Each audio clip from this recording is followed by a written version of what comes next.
ওই যে আল্লাহ তাআলা সৃষ্টি শুরু করলেন, ওই যে সৃষ্টি শুরু করলেন, ওই সৃষ্টি থেকে শুরু করে কিয়ামতে কি হবে, কিয়ামতের পরে কি হবে, কোন সময় কি হবে, দয়াল নবীজি এক জায়গায় দাঁড়িয়ে সমস্ত ঘটনা আমাদের সামনে বলে গিয়েছেন, আমরা মুখস্থ করে নিয়েছি। সুবহানাল্লাহ। যদি বলেন হাদিস নাই, আমাকে বলেন, আমি কিতাব আয়না দেখাই দিয়ে যাবো। আপনার ঘরের কিতাবটা আজকে আমার কাছে নিয়ে আসেন, এখন নিয়ে আসেন, জায়গা খুলে দেখা দেবো ইনশাআল্লাহ। এটার নাম সুন্নিয়ত। সুন্নি আলেমদেরকে বলদ পায়েন না, বোকা মনে করেন না, মূর্খ মনে করেন না। সুন্নি ওলামায়ে কেরাম চুপচাপ থাকে দেখে মনে করেন না তারা কিছু জানেন না। তাদের আদব দেখানোটাকে আপনারা দুর্বলতা মনে করেন না, খবরদার। তাহলে আপনারা বোকার সঙ্গে বাস করবেন, বোকার সঙ্গে বাস করবেন। সাহাবায়ে কেরাম বলতেছেন, নবীজি ওই যে সৃষ্টি থেকে শুরু হইল, ওই যে প্রথম সৃষ্টি থেকে শুরু হইল, ওখান থেকে শুরু করে কিয়ামত পর্যন্ত কোথায় কি হবে না হবে আমার আপনার নবী কামলিওয়ালা আমাদের সামনে সব বলে দিয়ে গিয়েছেন। সুবহানাল্লাহ। এখন বলেন, এই দুনিয়ায় কি হচ্ছে না হচ্ছে আমাদের নবী জানে কি জানে না? জানতো কিনা? কি হয়েছে আগে, নবীজি দুনিয়াতে আসার আগে কি হয়েছে জানতো না? তাহলে বুখারী শরীফ হাদিসটা মিথ্যা। যদি বলি নবীজি জানে না, তাহলে বুখারীর হাদিস মিথ্যা, তাহলে বুখারীর হাদিসটা মিথ্যা। আপনি হাদিস বাদ দিবেন আপনার মতকে জাহির করার জন্য, আপনি হাদিস বাদ দিবেন আপনার মতকে প্রকাশ করার জন্য, আপনি হাদিস বাদ দিবেন আপনার মতামতকে আপনি প্রতিষ্ঠা করার জন্য। ও ভাই, আপনার মতো হাদিস চোর পৃথিবীতে কেউ হতে পারে না। আপনার মতো হাদিস চোরের পিছনে যে ব্যক্তি নামাজ পড়বে তার নামাজ হবে না। হাদিস চোরের পিছনে যেই ব্যক্তি হাদিস চোর, যেই ব্যক্তি হাদিসকে গোপন করে, যেই ব্যক্তি হাদিসকে অস্বীকার করে, তার পিছনে নামাজ পড়লে নামাজ হবে। কপালে যদি সারা ফলায় ফলান, এই যে কপালটা 4.5 আঙ্গুল কপালের মধ্যে যদি 6 আট একটা দাগ ফলান, আপনার নামাজ আপনার কাজে লাগবে। আল্লাহ তাআলা আমাদের সকলকে নবী কামলিওয়ালাকে চিনার মতো তৌফিক দেন, সবাই বলুন আমিন। নবীজিকে পরিপূর্ণভাবে মানার তৌফিক দেন, সবাই বলুন আমিন। মানিত এলাকাবাসী, ধর্মপ্রাণ মুমিন মুসলমান ভাইয়েরা, দূর দূরান্ত থেকে যে যেখান থেকে আজকের এই মাহফিল উপভোগ করছেন, সকলের জ্ঞাতার্থে কিছু কথা বলছি, আপনারা ভালো করে মনোযোগ সহকারে শ্রবণ করুন। আজকের এই মাহফিল হয়েছে এশার নামাজের পর থেকে অদ্যবধি পর্যন্ত। এই মাহফিল চলাকালীন অবস্থায়, আমাদের এই প্রোগ্রাম চলাকালীন অবস্থায় আমাদের মাঝে কিছু প্রশ্ন কিছু ভাই করেছেন, কেউ লিখিত, কেউ অলিখিত, মৌখিক। সেই প্রশ্নের আলোকে আমরা কিছু কথা বলতে চাচ্ছি, আপনারা ভালো করে শ্রবণ করুন। হাতের কাজ, বাহিরের ধ্যানমগ্ন বাদ দিয়ে আমরা কি বলতে চাচ্ছি, আমাদের উদ্দেশ্য কি, আপনারা একটু ভালো করে শ্রবণ করুন। প্রশ্নগুলির মধ্যে প্রথম যে প্রশ্ন ছিল, ঈমান আমল কি, কেন, কতটুকু? এটা বলার পূর্বে সবার আগে আমাদের মনে রাখা আবশ্যক, মনে রাখা অত্যাবশ্যক, ঈমান আমার নবী মুস্তাফা সাল্লাল্লাহু আলাইহি ওয়াসাল্লাম। এজন্য আমরা বলি ঈমানের মূল নবী মুহাম্মদুর রাসূল সাল্লাল্লাহু আলাইহি ওয়াসাল্লাম। যেই ব্যক্তি আমার হাবিব সাল্লাল্লাহু আলাইহি ওয়াসাল্লামকে যতটুকু ভালোবাসেন, ওই ব্যক্তি ওই পর্যন্ত ঈমানদার, ওই ব্যক্তি অতটুকু ঈমানদার। যেই ব্যক্তি আমার হাবিব সাল্লাল্লাহু আলাইহি ওয়াসাল্লামকে মহব্বত ঠিক মতো করতে পারবে না, ওই ব্যক্তি পরিপূর্ণ মুসলমান ঈমানদার হতে পারবে না। সহিহ বুখারী শরীফের একেবারে শুরুর দিকে হাদিসটি উল্লেখ রয়েছে, অরিজিনাল কিতাব, যে কিতাবের মধ্যে আরবি, শুধুমাত্র আরবি, জের জবর পেশ নাই, বাংলার জাত গোষ্ঠীও নাই, ওই কিতাবের মাত্র 8 নম্বর পৃষ্ঠার প্রথম হাদিস বলছি, 7 নম্বর পৃষ্ঠার অধ্যায় বলছি। আগে ইমাম ইসমাইল বুখারী রাহমাতুল্লাহ আলাইহি অধ্যায় লিখতেছেন, বাবু হুব্বুর রাসূল সাল্লাল্লাহু আলাইহি ওয়াসাল্লাম মিনাল ঈমান। ইমাম বুখারী লেখেন, অনুচ্ছেদ, আমার নবীর মহব্বত তুমি ব্যক্তির ঈমান। সুবহানাল্লাহ। ঈমান কি জিনিস?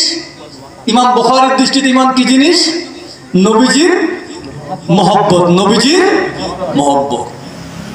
আচ্ছা, ইমাম বুখারী কত হিজরি, কোন সময়কার, কবেকার? আমাদের অনেক ভাইরা আছেন যারা বুখারী শরীফ ছাড়া কিচ্ছু মানেন না। আমার বুখারীতে না বললে মানি না। অনেক যুবক ভাইরা আছেন এই রোগের রোগী, সহিহ হাদিসের মুরিদ অনেক যুবক ভাইরা আছেন। সেই সমস্ত যুবক ভাইদের জ্ঞাতার্থে বলছি, ভাই এবার সহিহ বুখারীর 8 নম্বর পৃষ্ঠার প্রথম হাদিস বলছি আমি। হযরত আনাস রাদিয়াল্লাহু তাআলা আনহু বলেন, দয়াল নবীজি নিজে বলে দিয়েছেন, লা ইউমিনু আহাদুকুম হাত্তা আকুনা আহাব্বা ইলাইহি মিন ওয়ালিদিহি ওয়া ওয়ালাদিহি ওয়ান নাসি আজমাইন। নবী কামলিওয়ালা বলেছেন, তুমি যতক্ষণ না পর্যন্ত তোমার ছেলে সন্তান, স্ত্রী, পুত্র, পরিজন, পরিবার, স্ত্রী, এমনকি তোমার নিজের জানের চাইতে আমি নবীকে বেশি মহব্বত করতে না পারবা, ততক্ষণ পর্যন্ত তুমি ব্যক্তি ঈমানদার হতে পারবা না। তাহলে ঈমান কি জিনিস? ইমাম বুখারীর দৃষ্টিতে পাইলাম, ইমাম বুখারী নবীজির অনেক পরে, 200 বছর পরে, প্রায় 250 বছর পরে, তারটা বাদ দিলাম। নবীজি কি বললেন? নবীজির মহব্বত আপনার আমার প্রকৃত ঈমান। ঈমান পরে আসবে। ঈমানের কথা আমরা অনেক বলতে পারবো, পরে আসবে বলতে বাদ দিচ্ছি, তাই না? বাদ দিচ্ছি না।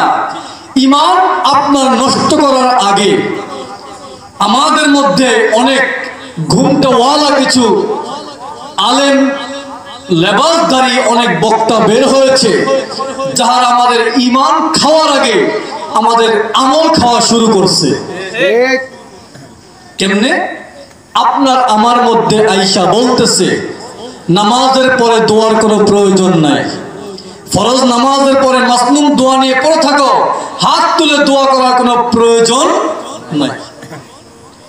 আল্লাহর হাবিব সাল্লাল্লাহু আলাইহি ওয়াসাল্লামকে প্রশ্ন করা হলো, তিরমিজি শরীফের হাদিস বলছি, মিশকাতুল মাসাবি কিতাবের 96 নম্বর পৃষ্ঠার হাদিস বলছি। নবী সরকার দু আলমকে প্রশ্ন করা হলো, ইয়া রাসূলুল্লাহ, ইয়া হাবিবাল্লাহ, কোন সময় দোয়া অতি দ্রুত আল্লাহ কবুল করেন গো নবীজি? নবীজি বললেন, জাওফাল লাইলিল আখির ওয়া দুবুরুস সালাওয়াতিল মাকতুবাত। সবাই একসাথে বলুন সুবহানাল্লাহ। সুবহানাল্লাহ। আমার নবী কামলিওয়ালা বলেন, কোন সময় দোয়া কবুল হয় জানতে চাও? জানতে চাও? নবীজি বলেন, প্রত্যেক ফরজ নামাজের পরে দোয়া এবং নিশির শেষ ভাগের দোয়া, যেটাকে আমরা বলি রহমতের সময়ের দোয়া। সেই রহমতের সময় কোন সময়? নিশির শেষ ভাগ, যখন রাতের 2 ভাগ চলে যায়, 1 ভাগ থাকে, অর্থাৎ আমরা বাঙালিরা বুঝি রাত 3টার সময়, যেটা শেষ রাতের অংশটা। ওই সময় আমরা হুজুর ঘুমায় থাকি, আমি হুজুর ঘুমায় থাকি। আল্লাহ তাআলার সৃষ্টি পশু পাখি ওই সময়টা কিসির মিসির করে আমার আল্লাহ তাআলাকে ডাকে। তাম পৃথিবীর সমস্ত আউলিয়া কেরামগণ ওই সময় আমার আল্লাহ তাআলাকে ডাকার শিক্ষা দিয়েছেন। আর নবীজি বলেন, ওই সময় দোয়া কবুল হয়। আর আরেকটা হচ্ছে, প্রত্যেক ফরজ নামাজের পরে দোয়া মঞ্জুর হয়ে যায়। আচ্ছা, দোয়াতে আপনি কি চান? নিজামুদ্দিন জিহাদি মইরা যাক, এটা বলেন আপনারা। হৃদয় মইরা যাক, উজ্জ্বল মাদ্দর মইরা যাক, লুনসিং গিয়াসউদ্দিন বালিকা উচ্চ বিদ্যালয়ের সহকারী প্রধান শিক্ষক সৈয়দ বদরুল ইসলাম সে মইরা যাক, আমরা এটা বলি। আল্লাহ আমার এটা দরকার, আল্লাহ গুনাহ করছি মাফ করে দাও, আল্লাহ রিজিকের প্রয়োজন, এটাই তো বলি, তাই না? নবীজি বলেন ফরজ নামাজের পরে দোয়া মঞ্জুর হয়। আর আমি হুজুর আপনার খায়া, আপনার পয়সা, আপনার টাকার বেতন নিয়া আমি আপনার আমল খাওয়া শুরু করছি আগে।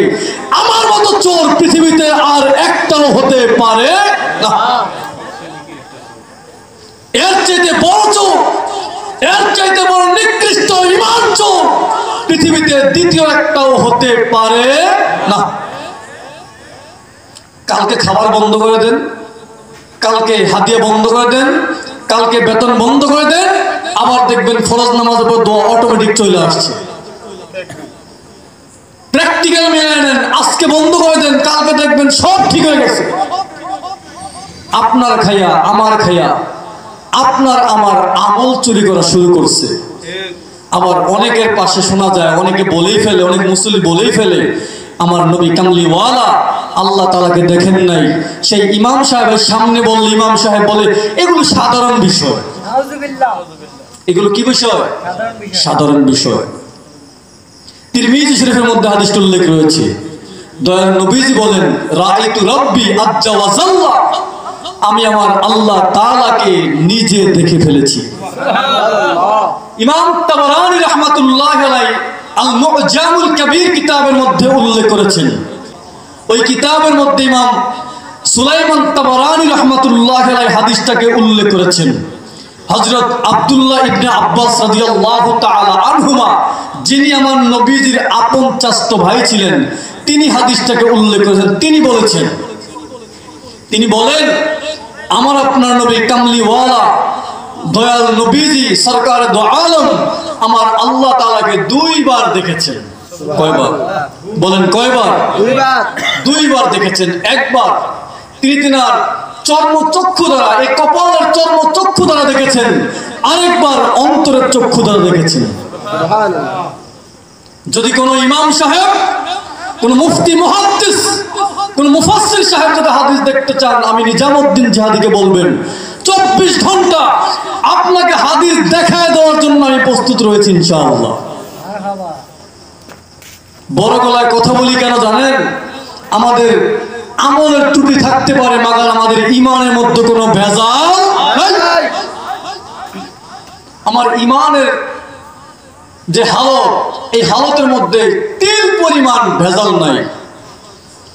আমার একই আমার বিশ্বাস, আমার নবী কামলিওয়ালা আমার প্রতি বেজাল হয়ে গেলে কাল কিয়ামতে জাহান্নামের ঠাঁই হবে না, আমার আল্লাহর জাহান্নাম আমার ঠাঁই হবে না, জান্নাত তো পরের বিষয়।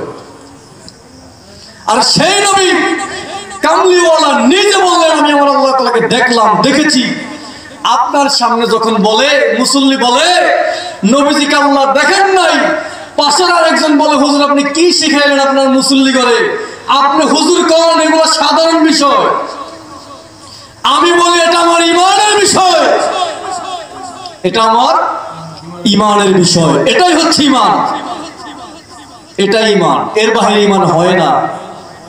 ঈমানের মূল নবী মুহাম্মদুর রাসূল, ঈমানের অংশ নবীর বংশ।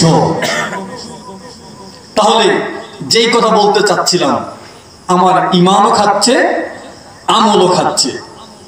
1450 বছর যাবত মুসলমান যেইভাবে নামাজ পড়ে আসলেন, আপনি তো সেই দিন এখানে মুরব্বী দাদা ভাই, আপনার বয়স কত হবে? আপনাকে বলছি, আপনার বয়স কত হবে? 2 বছর কম, 60 বছর, 58 বছর বয়স আপনার। আপনি, আপনার বাবা, তার বাবা, আপনার পূর্বপুরুষ যেইভাবে নামাজ পড়লো, আমার পূর্বপুরুষ যেইভাবে নামাজ পড়লো, ওই নামাজটা নবী কামলিওয়ালা থেকে ডাইরেক্ট সনদান আমাদের সামনে হাজির হয়েছে। আমাদের সেই নামাজ খাওয়ার জন্য যুবক ভাইদেরকে সহিহ হাদিসের দোহাই দিয়ে পাগল বানায় দেওয়া হচ্ছে নামাজ খাওয়ার জন্য। নামাজ চোর, এরা দেখবেন মাঝে মধ্যে ফতুয়া দেবে কাবলাল জুমা বলতে কিচ্ছু নাই, বাদাল জুমা লাগে না, শুধুমাত্র জুমার 2 রাকাত সালাম ফিরাইয়া দৌড় দাও, কার আগে কে পলায় যাবো গা। মুসল্লি, হায় রে মুসল্লি। আমার নবীজি বললেন যদি কেউ নামাজ পড়তে চাও জুমার নামাজ, সেই ব্যক্তি জুমার নামাজের আগে পড়বা 4 রাকাত কাবলাল জুমা হিসেবে, পরে পড়বা আরো 4 রাকাত বাদাল জুমা হিসেবে। তাহলে কাবলাল জুমা বাদাল জুমা বিস্তারিত বলতে গেলে অনেক হাদিস বলতে হবে, শুধুমাত্র একটা হাদিস বললাম। ডিটেইলস জানতে হলে ইমাম নিমাবি রাহমাতুল্লাহি আলাইহি লেখা আসারুস সুনান কিতাবটা আলেম ভাইরা দেখে নেবেন। দেখার জন্য আহ্বান জানাচ্ছি। না থাকলে আমাকে বলবেন, আমি আইনা দেব ইনশাআল্লাহ। আমার ঘরে কয়েক কপি আছে এটা। তাহলে আমাদের নামাজ কেমনে খাইলো? নামাজ পড়তে দাঁড়াইছেন ইমাম সাহেবের পিছে, আল্লাহু আকবার, সারা জীবন হাত বাঁধছেন নাভির নিচে, পুরুষ মানুষ। এখন দেখবেন একদল যুবক ভাই পাগল হয়ে গিয়েছে, তারা হাত বাঁধতেছে বুকের উপরে, মহিলাদের মতো।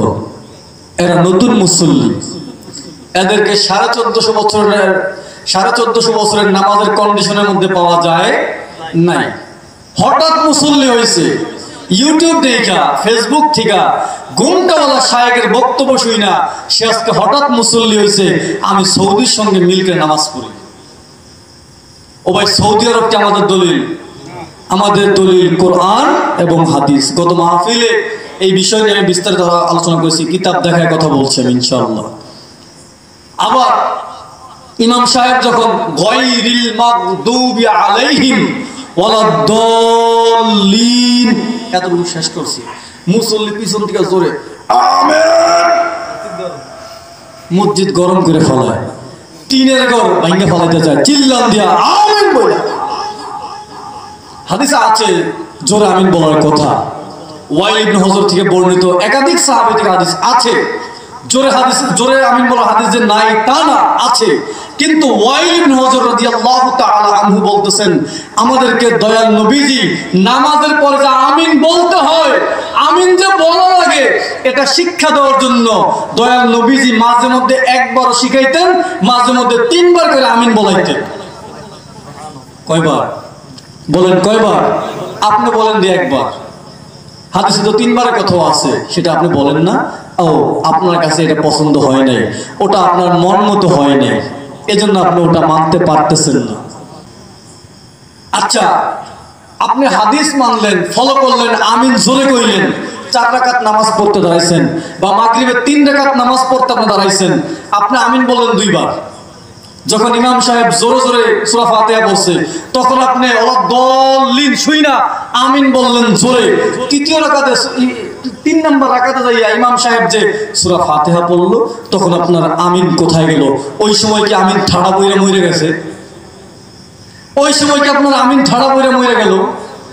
আপনি এই 2 সময় পড়লেন, ওই সময় আপনি পড়লেন না? জোহরে আসর আপনি পড়লেন না? আপনি হাদিসের দোহাই দেন, ভাই হাদিস আমরা পড়ি নাই। আপনি বাংলা মোবাইল থেকে বাংলা সফটওয়্যার hadis.com পড়ে আপনি মুহাদ্দিস হয়ে গেছেন। আর আমরা মাদ্রাসায় 16 বছর ঘোড়ার ঘাস কাটলাম। আমিন।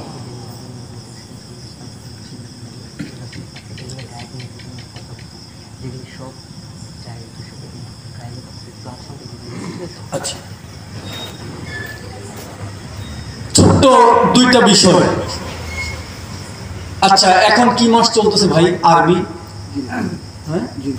জিলকদ, এরপরে জিলহজ, কোরবানি মাস, এরপরে সফর, মুহররম, বছরের প্রথম মাস, এরপরে সফর, এরপরে রবিউল আউয়াল।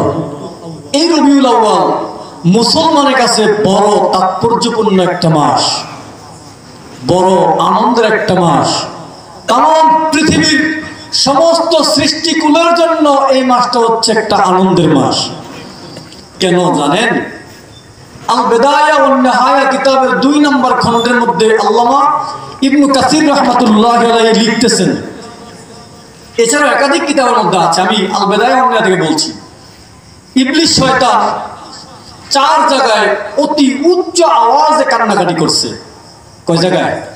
4 জায়গায়। 1 নম্বরে যখন ইবলিস শয়তান আল্লাহ তাআলার হুকুমকে না মাইনা উসজুদু লি আদমা, আদমের দিকে সিজদা করো, আদমকে না, মিস্টেক করবেন না, অনুবাদ ভুল করবেন না।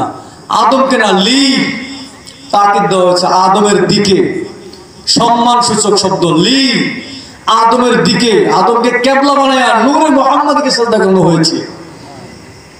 আদম কেবলা, সিজদা দেওয়া হয়েছে নূরে মুহাম্মদকে, কোনো মানুষকে না। ওই সময় নূরে মুহাম্মদ এখনো ইনসান মুহাম্মদ হিসেবে প্রকাশ হয় নাই, তখনও প্রকাশ হয় নাই। মিস্টেক করবেন না। আদম আলাইহিস সালাম এর দিকে সিজদা করানোর জন্য হুকুম দেওয়া হইল।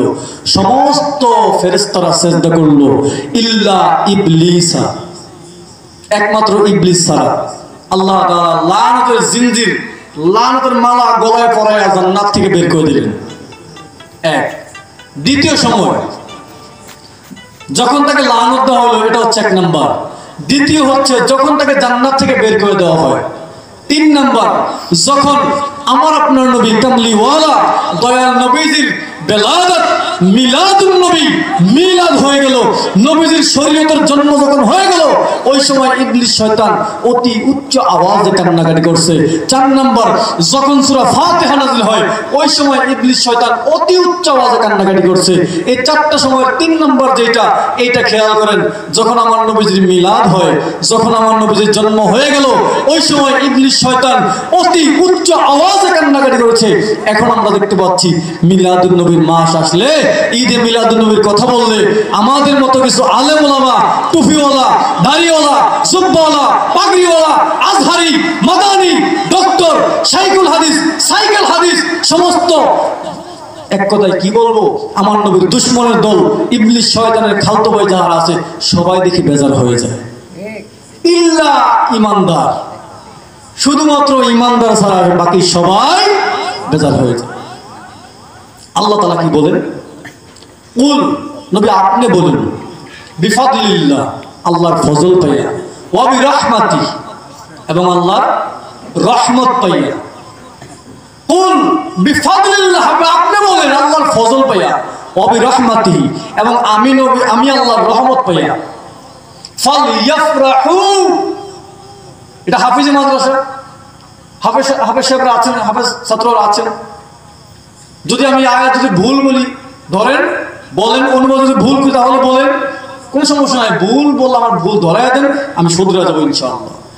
আর যদি সঠিক বলি, আগামীকাল থেকে নয়, এখন থেকে আপনাকে মিলাদুন নবী আপনাকে মানতে হবে, এখন থেকে। কেন আপনি মানবেন না? মানতে বাধ্য আপনি, আপনি যদি ইমানদার দাবি করেন নিজেকে। আল্লাহ বলেন, হাবিব আপনি বলেন, নবীজি নিজে বলতেছেন, আল্লাহর রহমত পাইয়া, আল্লাহর ফজল পাইয়া তোমরা সবাই আনন্দ উদযাপন করো। আচ্ছা, রহমত কি জিনিস? আল্লাহ বলেন, ওয়ামা আরসালনাকা ইল্লা রাহমাতাল লিল আলামিন, আমি আল্লাহ আপনি নবীকে রহমত বানায়া পাঠাইছি, রহমত হিসেবে পাঠাইছি। তাহলে সবচেয়ে বড় রহমত আমার আপনার নবী কামলিওয়ালা, ওই নবীজিকে পাইয়া, ওই নবীজিকে পাইয়া, ওই নবীজিকে পাইয়া আনন্দ প্রকাশ করা, আনন্দ উদযাপন করা, আনন্দ হওয়ার কথা আমার আল্লাহ নিজে বলেছেন। অর্থাৎ ওই নবীকে যেই দিন পেয়েছি, ওই দিনটা কি আমাদের আনন্দের দিন না? বলে যেই দিন নবীজির জন্ম, ওই দিন নবীজির ইন্তেকাল। অসম্ভব, মিথ্যা কথা, এটা ডাহা মিথ্যা কথা। তারিখের কিতাব, যতগুলো কিতাব দেখবেন, প্রায় 29টা কিতাব থেকে আমি দেখাতে পারবো নবীজির জন্ম মুবারক, এবং সহিহ হাদিস থেকে দেখাতে পারবো নবীজির জন্ম মুবারক হয়েছে 12 রবিউল আউয়াল, আর নবীজির ইন্তেকাল হয়েছে 2 তারিখ, মতান্তরে 3 তারিখে। 2 রবিউল আউয়াল, মতান্তরে 3 তারিখে। কোনো মতেই 12 রবিউল আউয়াল নবীজির ইন্তেকাল হয় নাই, কোনো মতে সম্ভব না। তাহলে যেই দিন নবীজি আমাদের ধুলির ধরায় আসলেন, সেই দিনে খুশি হতে পারবো না। আর খুশি হব কোন দিন? আপনার ছেলে হইল, আপনার মেয়ে হইল, আপনি বিবাহ করলেন, বিবাহ বার্ষিকী আনন্দের সঙ্গে উদযাপন করেন, ছেলের জন্মদিন আনন্দ নিয়ে উদযাপন করেন। ও বাবা, আমার নবীর বেলা আপনি নাই। আপনি আমার নবীর উম্মত না আপনার ছেলের উম্মত? আপনি আমার নবীর উম্মত না আপনি আব্দুল হক নজরুল উম্মত? দ্বিতীয় আরেকটা বিষয়, আমি জানি সংক্ষেপে বললে অনেকের মন ভরবে না, ডিটেলস বললে সময় পাবো না, রাত লাগবে পুরা। আরেকটা বিষয়, আমার আপনার নবী কামলিওয়ালা। আচ্ছা, আপনাদের কি বিশ্বাস নবীজি আমাদের এই প্রোগ্রামে আসতে পারে কি পারে না? নবীজি আমাদের এই প্রোগ্রামে হাজির হতে পারে কি পারে না? এটা বলার শুরু করার দিকে আমি একটা আকায়েদের একটা রুলস বলি, ফিকহের একটা রুলস বলি। আলিয়া মাদ্রাসার কামিলে মাস্টার চেয়ে ছোটখাটো কোনো মাদ্রাসায় না, ফিকহ বিভাগে যে সমস্ত মুফতি সাহেবরা আছেন, সমস্ত মুফতি সাহেবগণ ওই কিতাব পড়েই মুফতি হয়েছেন। আল আশবাহু ওয়ান নাযার, এই কিতাবের মধ্যে আল্লামা ইমাম নুজাইম মিসরি রাহমাতুল্লাহ আলাইহি লিখতেছেন, ওয়ায়াকফারু ইযা শাক্কা ফি সিদকিন নবী সাল্লাল্লাহু আলাইহি ওয়াসাল্লাম আও সাব্বাহু আও নাক্কাসাহু আও সাগগারা। তিনি বলেন ওয়ায়াকফারু ইযা শাক্কা ফি সিদকিন নবী সাল্লাল্লাহু আলাইহি ওয়াসাল্লাম, ওই ব্যক্তি কুফরি কইরা কাফের হয়ে যায়, ওই ব্যক্তি কুফরি কইরা ঈমান হারায়া কাফের হয়ে যায়।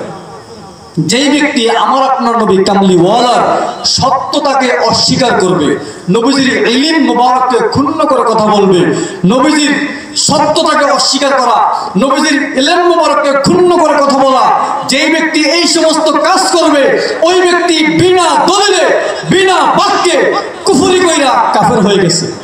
তার ঈমান নাই, তার ঈমান নাই। আচ্ছা, কি জিনিস?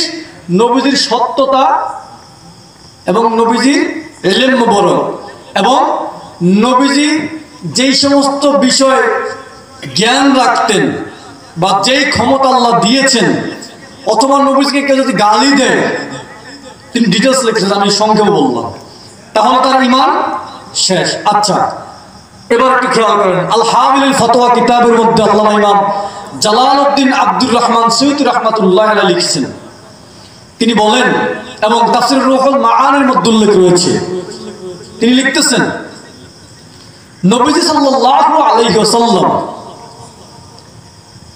সশরীরে তার দেহ মুবারক নিয়ে জিন্দা, নিজ নিজ কবর মুবারকে সমস্ত আম্বিয়া কেরামগণ নিজ নিজ কবর মুবারকে দেহ নিয়ে সশরীরে জিন্দা। ইমাম সুয়ুতি লিখতেছেন, আমার আপনার নবী কামলিওয়ালা দয়াল নবীজি যেই কোনো মুহূর্তে যেই কোনো জায়গায় সায়ের হয়, পরিভ্রমণ করেন, হাজির হন, এটা আহলুস সুন্নাহ ওয়াল জামাআতের বিখ্যাত একজন ইমাম আল্লামা ইমাম জালালউদ্দিন আব্দুর রহমান সৈয়দ রাহমাতুল্লাহ আলাইহি যার লেখা তাফসীরে জালালাইন পয়রা আমরা সবাই আলেম হয়েছি। তিনি চূড়ান্ত সিদ্ধান্ত জানিয়ে দিয়েছেন, নবীজি হাজির হন, নবীজি হাজির হন, তাহলে এটা নবীজির সত্যতা। দাদা বুঝলেন? নবীজি হাজির হন, তাহলে এটা নবীজির সত্যতা। আর মূলনীতি কি, উসুল কি? যেই ব্যক্তি নবীজির সত্যতাকে অস্বীকার করবে সেই ব্যক্তি কাফের, তার ঈমান শেষ। এখন আপনি মানবেন না মানবেন, মানবেন না মানবেন, মানবেন না মানবেন, মানলে আপনার, না মানলে আপনার, মানলে ঈমানদার, না হলে আপনি বেঈমান আবু জাহেল মতো জাহান্নামী হয়ে যাবেন। ঠিক সোজা ওয়াজ। নবীজি কি জানেন, কি জানেন, কি না জানেন? নবীজি একদিন তিরমিজি শরীফের মধ্যে একটা হাদিস উল্লেখ করেছে, নবীজি একদিন ঘর থেকে বের হইলেন, হুজরা থেকে বের হয়ে আসলেন, হাতের মধ্যে দুইটা কিতাব, হাতের মধ্যে দুইটা কিতাব, কিতাবগুলো দুই হাতে রেখে সাহাবা ইকরামকে প্রশ্ন করছেন, সাহাবা ইকরাম, মা হাযানি কিতাবান, তোমরা কি জানো এই কিতাবের মধ্যে কি আছে? নবীজি কি জানে কি না জানে দেখেন, আমরা বলি জানে না, জানে না, দেখেন নবীজি কি জানে। মা হাযানি কিতাবান, তোমরা কি জানো এই কিতাবের মধ্যে কি আছে?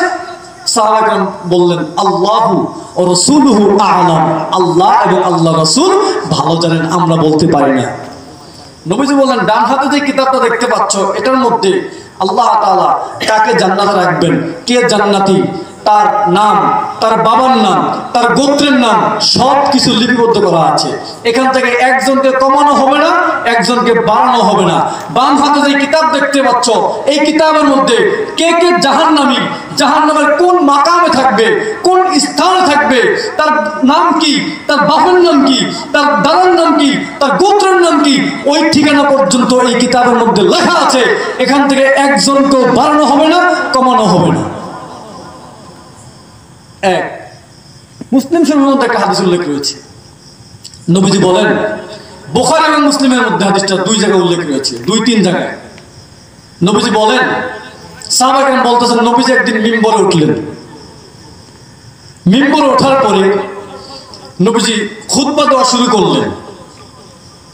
জোহরের নামাজের সময় হইল, নবীজি নামলেন, ফাসাল্লা নামাজ পড়লেন, ফাখাদাওয়ানা আবার খুতবা দেওয়া শুরু করলেন, আবার ওয়াজ করা শুরু করলেন।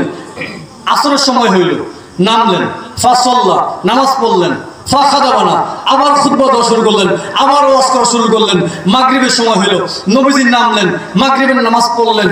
ওই সাহাবায়ে কেরাম বলতেছেন, সমস্ত সাহাবায়ে কেরাম সাক্ষী দিচ্ছেন, ওই দিন পৃথিবীর সৃষ্টি থেকে সৃষ্টি শুরু থেকে শুরু করে ওই যে আল্লাহ তাআলা সৃষ্টি শুরু করলেন, ওই যে সৃষ্টি শুরু করলেন, ওই সৃষ্টি থেকে শুরু করে কিয়ামতে কি হবে, কিয়ামতের পরে কি হবে, কোন সময় কি হবে, দয়াল নবীজি এক জায়গায় দাঁড়িয়ে সমস্ত ঘটনা আমাদের সামনে বলে গিয়েছেন, আমরা মুখস্থ করে নিয়েছি। সুবহানাল্লাহ। যদি বলেন হাদিস নাই, আমাকে বলেন, আমি কিতাব আয়না দেখাই দিয়ে যাবো। আপনার ঘরের কিতাবটা আজকে আমার কাছে নিয়ে আসেন, এখন নিয়ে আসেন, জায়গা খুলে দেখা দেবো ইনশাআল্লাহ। এটার নাম সুন্নিয়ত। সুন্নি আলেমদেরকে বলদ পায়েন না, বোকা মনে করেন না, মূর্খ মনে করেন না। সুন্নি ওলামায়ে কেরাম চুপচাপ থাকে দেখে মনে করেন না তারা কিছু জানেন না। তাদের আদব দেখানোটাকে আপনারা দুর্বলতা মনে করেন না, খবরদার। তাহলে আপনারা বোকার সঙ্গে বাস করবেন, বোকার স্বর্গে বাস করবেন। সাহাবায়ে কেরাম বলতেছেন, নবীজি ওই যে সৃষ্টি থেকে শুরু হইল, ওই যে প্রথম সৃষ্টি থেকে শুরু হইল, ওখান থেকে শুরু করে কিয়ামত পর্যন্ত কোথায় কি হবে না হবে, আমার আপনার নবী কামলিওয়ালা আমাদের সামনে সব বলে দিয়ে গিয়েছেন। সুবহানাল্লাহ। এখন বলেন, এই দুনিয়ায় কি হচ্ছে না হচ্ছে আমাদের নবী জানে কি জানে না? জানতো কিনা? কি হয়েছে আগে, নবীজি দুনিয়াতে আসার আগে কি হয়েছে জানতো না? তাহলে বুখারী শরীফ হাদিসটা মিথ্যা। যদি বলি নবীজি জানে না, তাহলে বুখারী হাদিস মিথ্যা, তাহলে বুখারী হাদিসটা মিথ্যা। আপনি হাদিস বাদ দিবেন আপনার মতকে জাহির করার জন্য, আপনি হাদিস বাদ দিবেন আপনার মতকে প্রকাশ করার জন্য, আপনি হাদিস বাদ দিবেন আপনার মতামতকে আপনি প্রতিষ্ঠা করার জন্য। ও ভাই, আপনার মতো হাদিস চোর পৃথিবীতে কেউ হতে পারে না। আপনার মতো হাদিস চোরের পিছনে যে ব্যক্তি নামাজ পড়বে তার নামাজ হবে না। হাদিস চোরের পিছনে যেই ব্যক্তি হাদিস চোর, যেই ব্যক্তি হাদিসকে গোপন করে, যেই ব্যক্তি হাদিসকে অস্বীকার করে, তার পিছনে নামাজ পড়লে নামাজ হবে। কপালে যদি সারা ফলায় ফলান, এই যে কপালটা 4.5 আঙ্গুল কপালের মধ্যে যদি 6-8 একটা দাগ ফলান, আপনার নামাজ আপনার কাজে লাগবে। আল্লাহ তাআলা আমাদের সকলকে নবী কামলিওয়ালাকে চিনার মতো তৌফিক দেন, সবাই বলুন আমিন। নবীজিকে পরিপূর্ণভাবে মানার তৌফিক দেন, সবাই বলুন আমিন।